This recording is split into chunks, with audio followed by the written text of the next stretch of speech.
Vous êtes à table avec des amis, tout en respectant les gestes barrières bien sûr, et deux d'entre eux parlent d'une histoire que vous ne connaissez pas.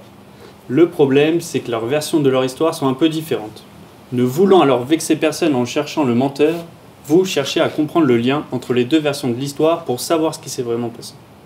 Comprendre le lien entre deux versions d'une histoire, c'est ce que je fais dans ma thèse. Mais je ne m'intéresse non pas à l'histoire de vos amis, ni à l'histoire de mes amis, mais à l'un de nos organes, le cœur.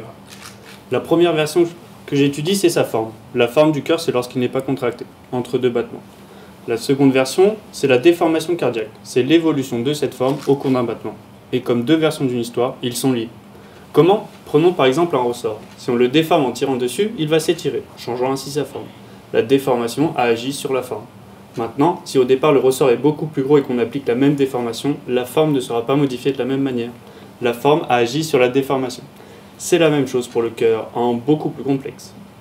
Le problème aujourd'hui, c'est que les médecins utilisent seulement quelques indicateurs pour étudier ce lien entre forme et déformation cardiaque. En clair, ils résument deux versions d'une histoire en un ou plusieurs mots, et une histoire résumée en un mot, c'est dur à comprendre. Le but de ma thèse est donc d'étudier ce lien entre forme et déformation cardiaque pour trouver un meilleur moyen de le résumer. Mais attention, je ne veux pas comprendre ce lien pour un cœur, mais je le cherche à le généraliser pour le plus de cœurs possible. Et ça, peu importe que vous ayez le cœur léger ou le cœur lourd, que vous soyez malade ou en bonne santé. Je veux même comprendre ce lien pour les cœurs brisés.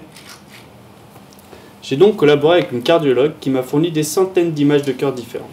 Ces images me permettent d'obtenir des informations très précises de forme et de déformation. Mais qui dit précis, dit aussi longue histoire qu'il va falloir résumer. Et grâce à une famille de méthodes mathématiques appelées réduction de dimension, je peux analyser autant de données. Ces méthodes me permettent de réduire la quantité d'informations et garder seulement les plus caractéristiques. Ces caractéristiques peuvent être le volume ou la déformation moyenne. Ce sont les indicateurs qu'utilisent aujourd'hui les médecins. Je cherche des éléments plus précis, une zone de déformation élevée, propre à une certaine maladie, ou une bosse, un creux, qui rendrait la forme du cœur anormale. Pour certaines applications, j'ai mis en évidence mathématiquement le lien entre forme et déformation cardiaque. Pour cela, j'ai relié les résultats de mes méthodes à des observations cliniques. Aujourd'hui, je m'intéresse à différentes façons de raconter une histoire, c'est-à-dire différentes façons de considérer la forme et la déformation cardiaque. Je cherche aussi comment le résultat de mes méthodes peuvent apporter de nouvelles informations aux médecins. Mais le cœur a ses raisons que la raison ignore, et comprendre le résultat de mes méthodes est parfois aussi dur qu'à déchiffrer que les histoires de mes amis. Heureusement, messieurs, dames, il me reste encore quelques mois pour comprendre l'histoire du cœur et toute la vie pour comprendre celle de mes amis.